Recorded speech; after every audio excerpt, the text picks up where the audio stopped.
처음부터 이제 이야기를 하다 보니까 사실 국가주의로 명명을 하던 아니면 민족주의라고 부르던 간에 민족주의는 두 가지 결이 있다. 뭐 이렇게 이야기할 수 있을 것 같아요. 우리 이사장님께서 말씀하신 것처럼 초기의 민족주의는 일본 제국주의에 대한 저항을 통해서 형성이 되었다면 우리 대한민국이라는 정부 또는 국가에 소속되어 있는 국민으로서 생각하는 민족주의는 어떤 의미에서는 보면 이게 이제 체제 경쟁이라고 그럴 수 있겠지만 북한과의 대립을 통해서 형성된 민족주의도 있을 수 있는 거거든요. 이게 이렇게 되면 이제 민족주의라는 개념이 좀 혼선을 빚기는 하지만 그런데 이제 사실은 이제 대한민국 정부가 수립되어서 오늘날 우리가 세계 선진국으로 이렇게 부상할 수 있었던 것은 실질적으로는 뭐냐면 북한과의 체제 경쟁과 대립을 통해서 남한에는 자유민주주의 질서가 수립이 됐고 시장경제 체제가 확립이 돼서 이런 성공을 이루었던 것이거든요. 그러면 여기에 우리가 자부심을 느끼고 자랑할 수도 있고 이런 한 성공한 국가로의 국민으로서 느끼는 민족주의적인 감정과 또 다른 한편으로는 뭐냐면 과거서부터 이제 흘러내려왔고 사실은 이제 저는 청산이라는 개념을 아주 싫어합니다만은 사실은 이제 이게 해결이 되지 않은 소위 일본 제국주의에 대한 저항을 통해서 형성된 민족주의라는 이 두 가지가 이게 이제 충돌을 하고 있는 것 같아요. 엄밀한 의미에서 보면 사실 남한 국가죠. 근데 북한도 독립적인 국가잖아요. 유엔의 일원으로서 인정받은 국가이고 그런데 그러면 이제 남한 국민이 가지고 있는 어떤 국가에 대한 정체성 또는 민족주의적인 감정과 북한 인민이 가지고 있는 국가에 대한 정체성과 감정이 다를 수밖에 없는 거죠. 그럼에도 불구하고 또 동일한 민족에 속한다는 거예요.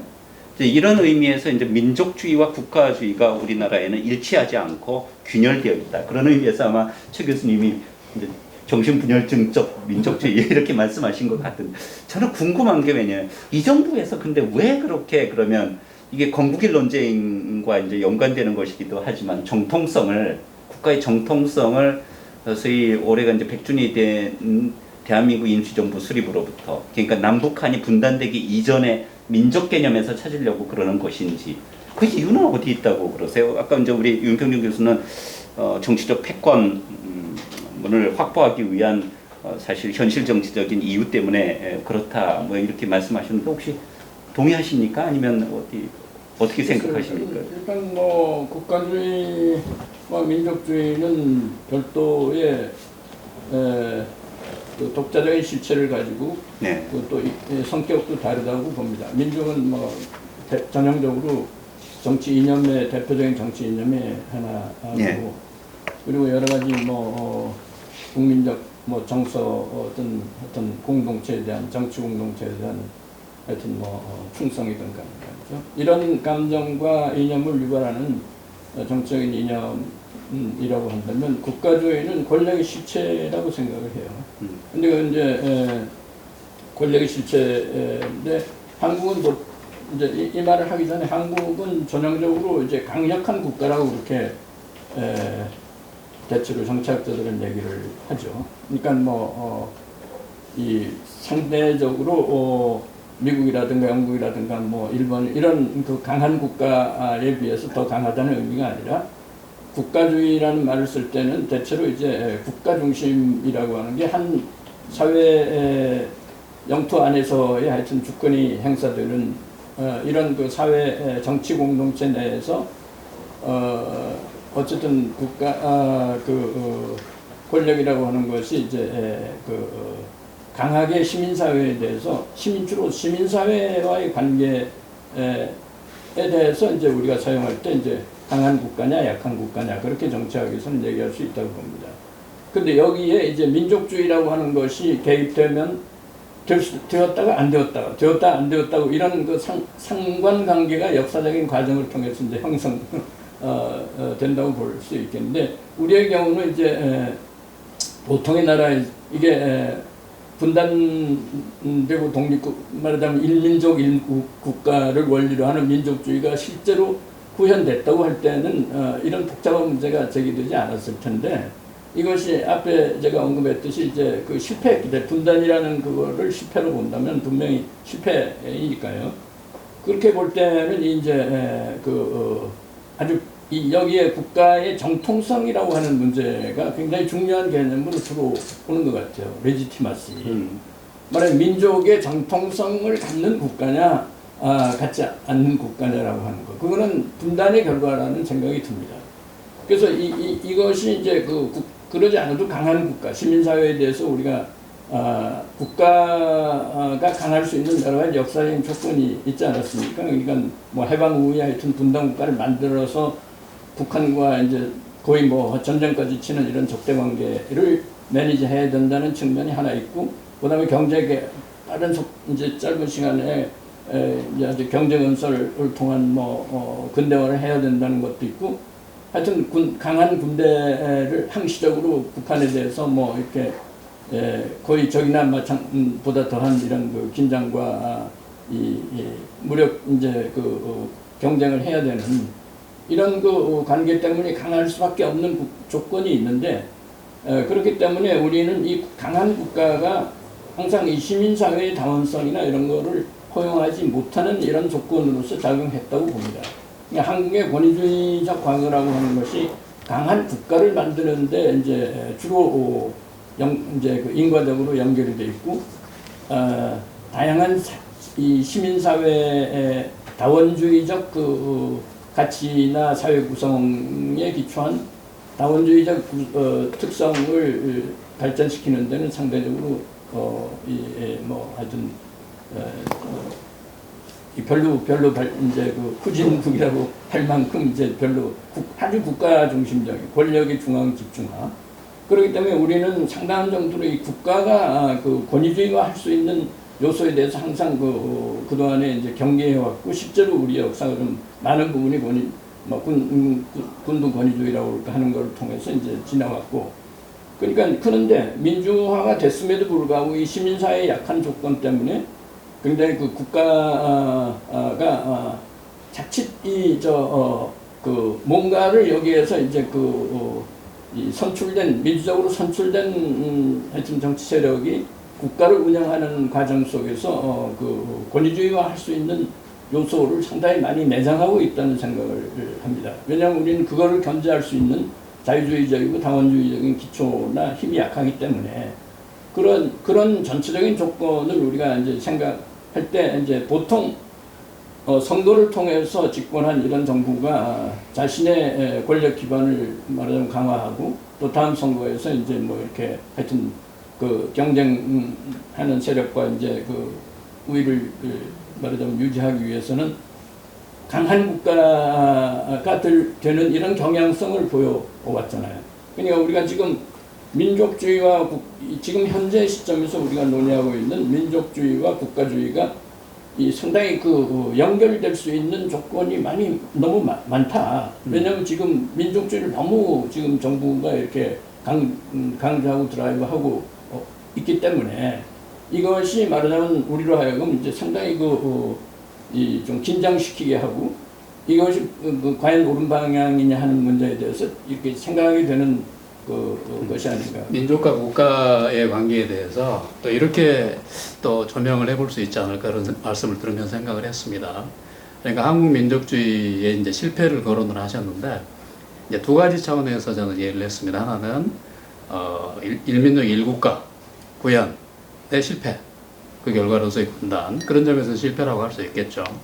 두 번째는 이제 민족주의가 이를테면 종족적 민족주의의 과잉이라고 하는 형태로 남이나 북이나 구현되면서 방금 말씀하신 특히 남쪽에서 다원적 시민사회에 대한 어떤 위협으로 다가오는, 근데 또 시각을 바꿔서 이야기를 하면 민족주의라고 하는 것이 한반도에서 과연 실패했다고 말할 수 있는 것인가. 그러니까 이제 이런 거죠. 북한의 경우에는 북한이라고 하는 국가체제의 성립이나 이를테면 지속성, 내구성에 있어서 그야말로 극단적인 쇼비니즘적 민족주의 또는 종족적 민족주의의 극한적 행태에 도움을 받은 바가 결정적이거든요. 북한의 경우에는. 뭐 오늘날에도 전혀 변함이 없죠.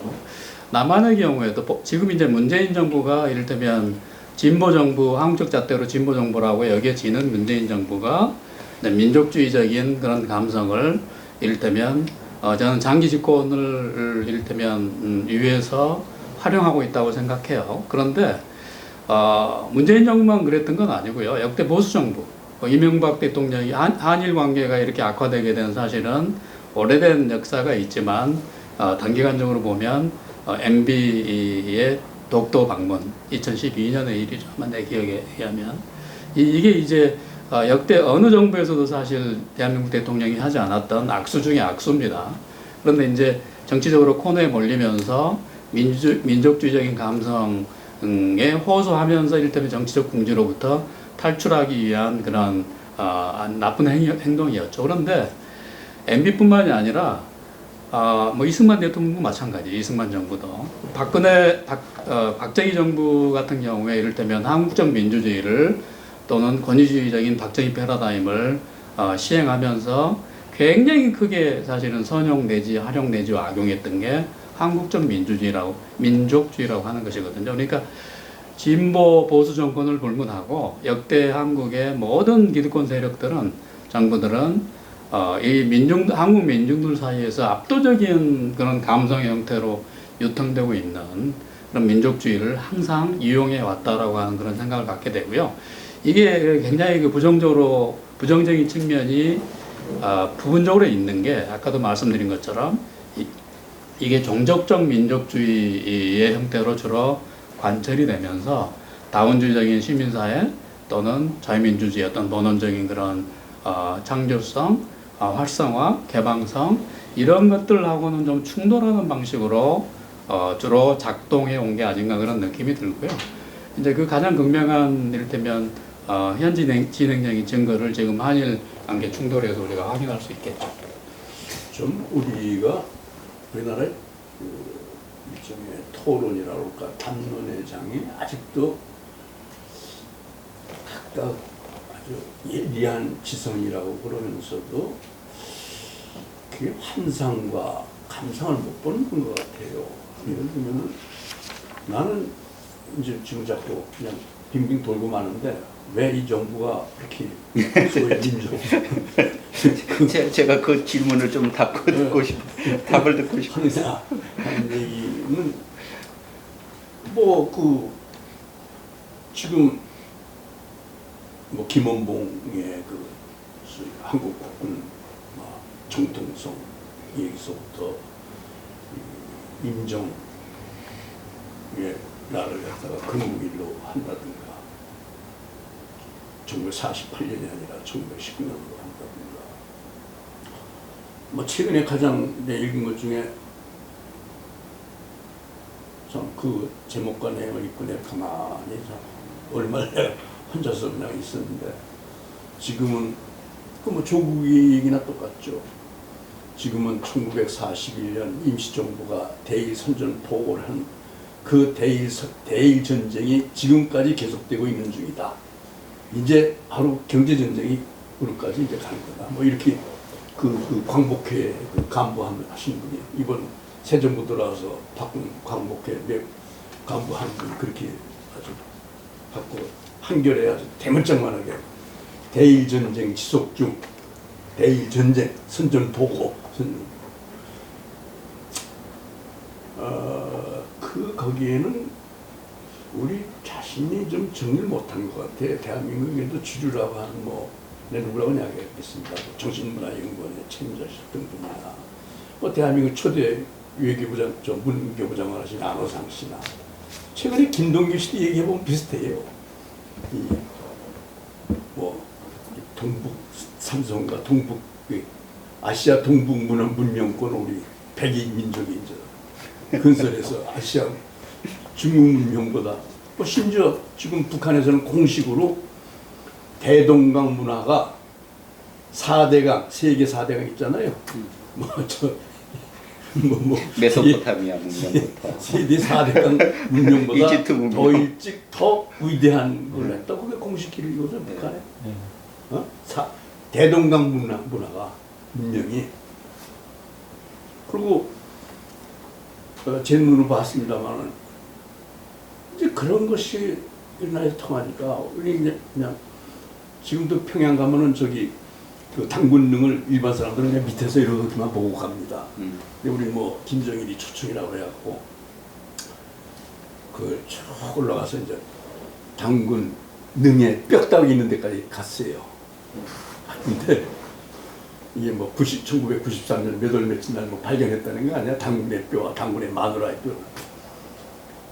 뼈 두 개가 있어요. 이건 당군 마누라 뼈고 이건 당군 뼈. 이게 뭐 5천 뭐 2,500 몇 년 몇 월 며칠 날 생 며칠 날 이 뼈라는 거야.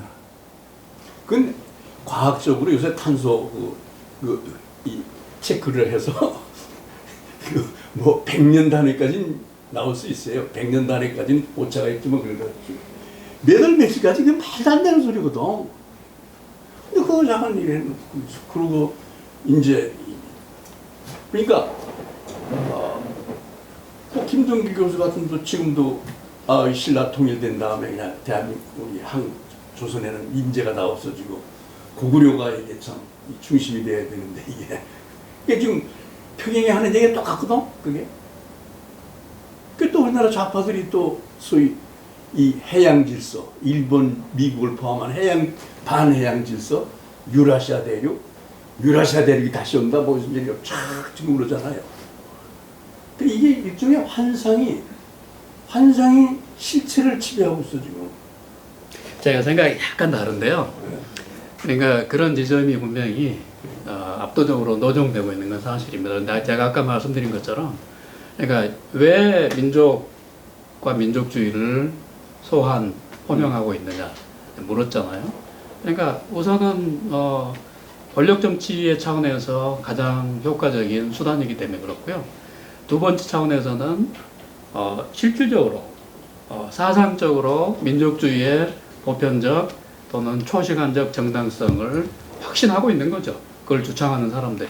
그래서 제가 이사장님 말씀에 끼어든 이유는 지금 이제 집권 세력이 그것을 이를테면 이용하고 있기 때문에 이제 그거에 대해서 이제 개탄하고 계시는 건데, 그거는 제가 아까 말씀드린 것처럼 남과 북이 정도의 차이는 있을지언정 대동소이한 거고요.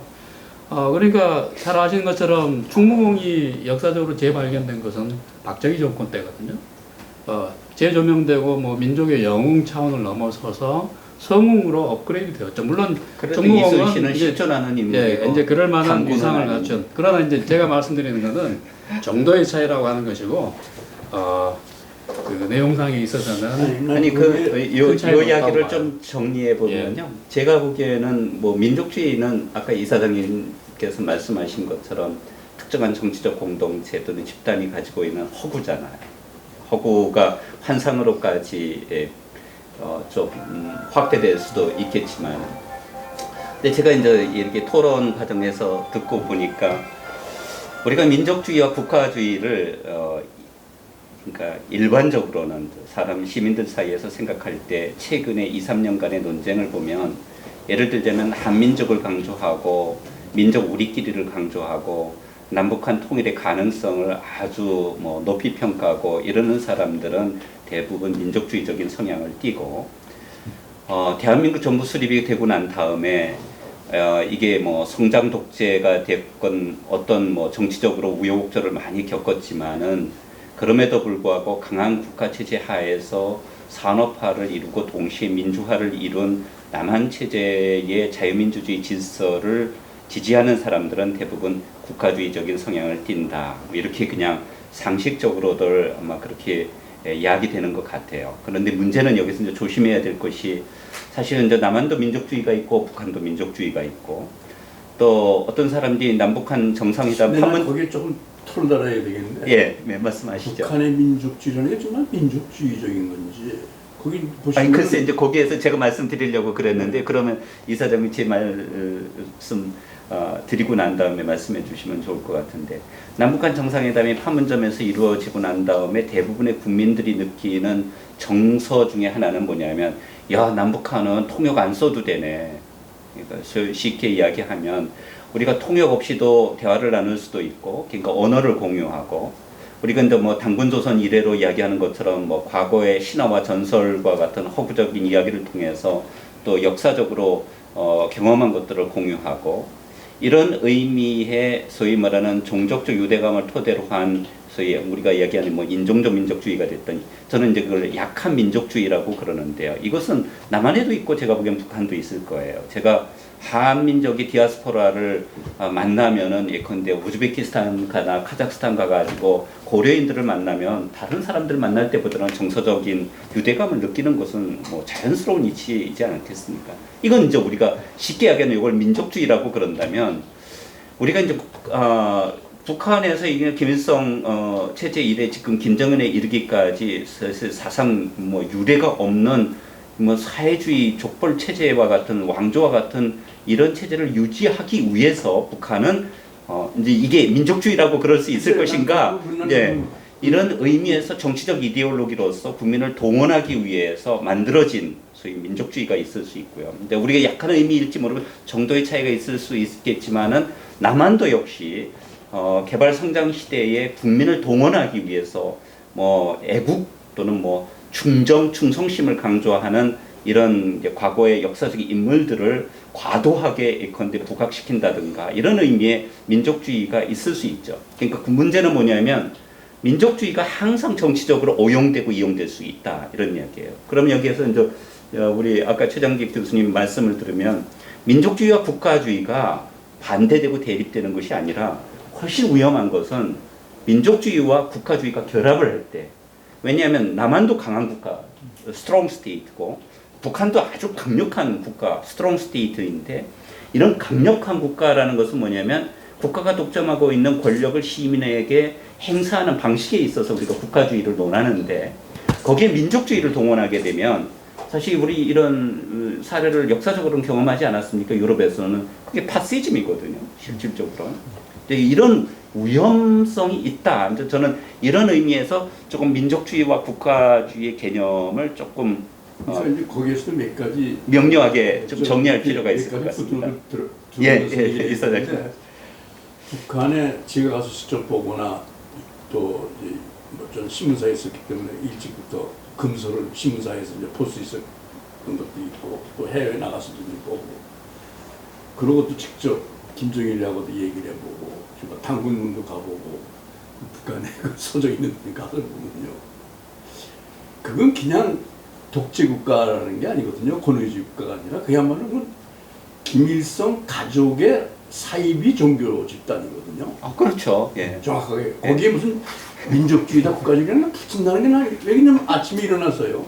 북한에 가서 아침에 일어나서 이렇게 라디오 딱 보면 5시 몇 분인가 시작을 해요. 그러니까 6시에는 김정일이 할아버지 뭐 얘기 나와. 30분 된 김정일이 할애비부터 무슨 할머니 얘기 나와. 또 여기서는 또 김일성이 또 뭐 얘기 나와. 김일성이 마누라 얘기 나와. 쫙 9시가 얘기해. 네? 그리고 또 북한의 그 조선사 있잖아요. 조선사 20몇 권짜리. 그 보면 각 챕터마다 챕터마다 제일 앞에 있는 건 뭐냐면 그 역사 소설보다 그 챕터 앞에 김일성 장군께서는 이렇게 말씀하셨다는 게 딱 이렇게 딱 붙여서 그리고 또 이제 다음 챕터가 또 김일성이 또 뭐 그러니까 뭐 이렇게 내게 하나 찾아보니까 뭐 김일성 뭐 저희께서는 무슨 조선 민족은 뭐 어떻게 됐다.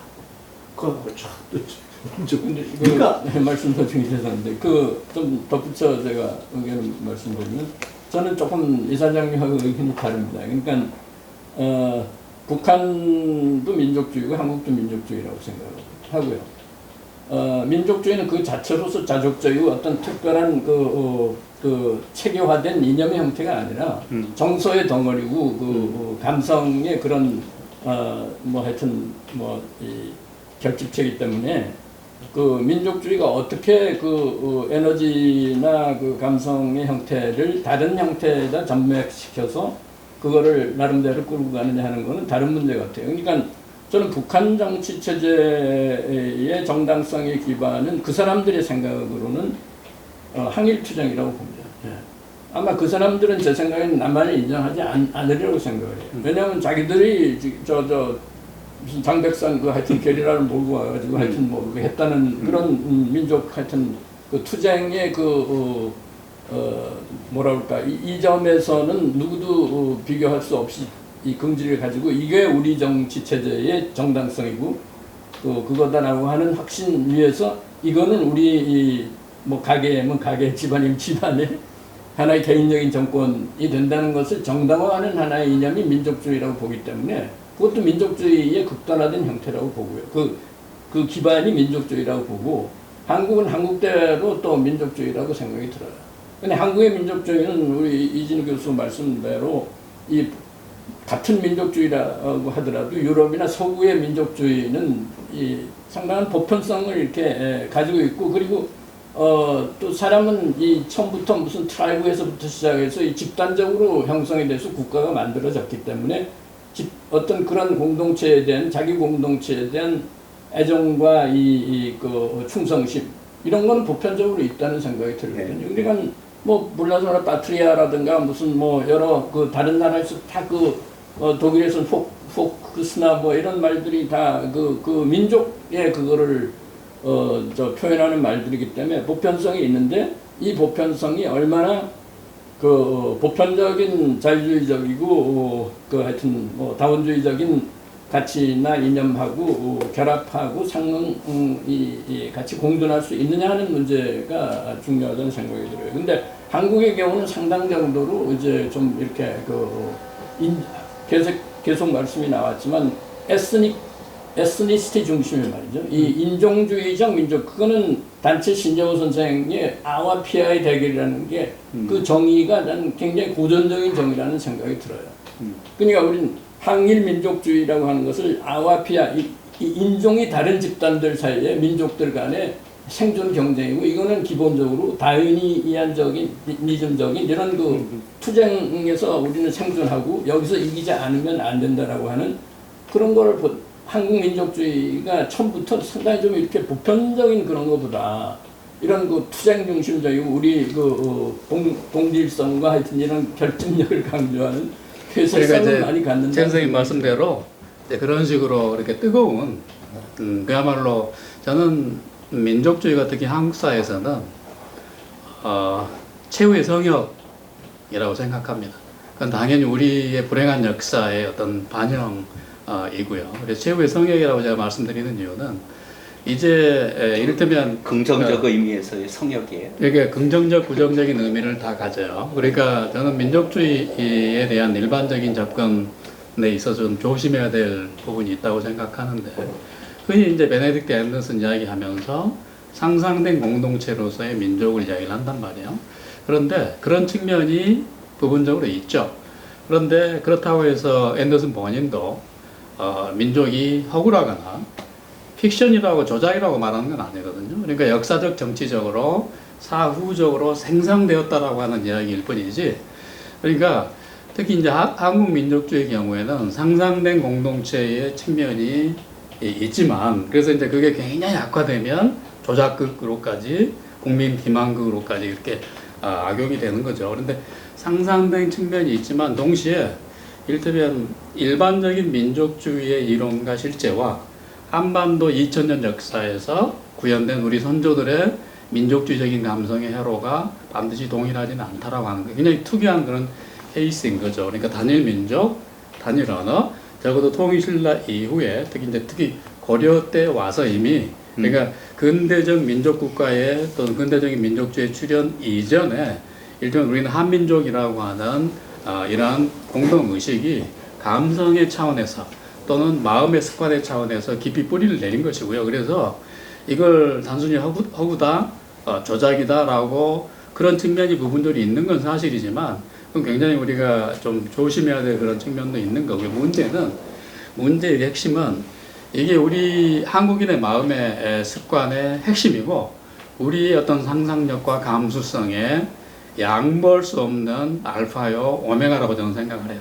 그 민족주의적인 감성이라고 하는 것이. 그러니까 문제는 이게 왜 그렇게 뿌리 깊냐. 그럼 우리의 아까도 말씀드린 것처럼 우리의 불행한 역사. 그래서 민족주의가 저항적 민족주의 또는 종족적 민족주의의 형태로 발현될 수밖에 없었던 역사에 의해서 이제 규정된 것이고요.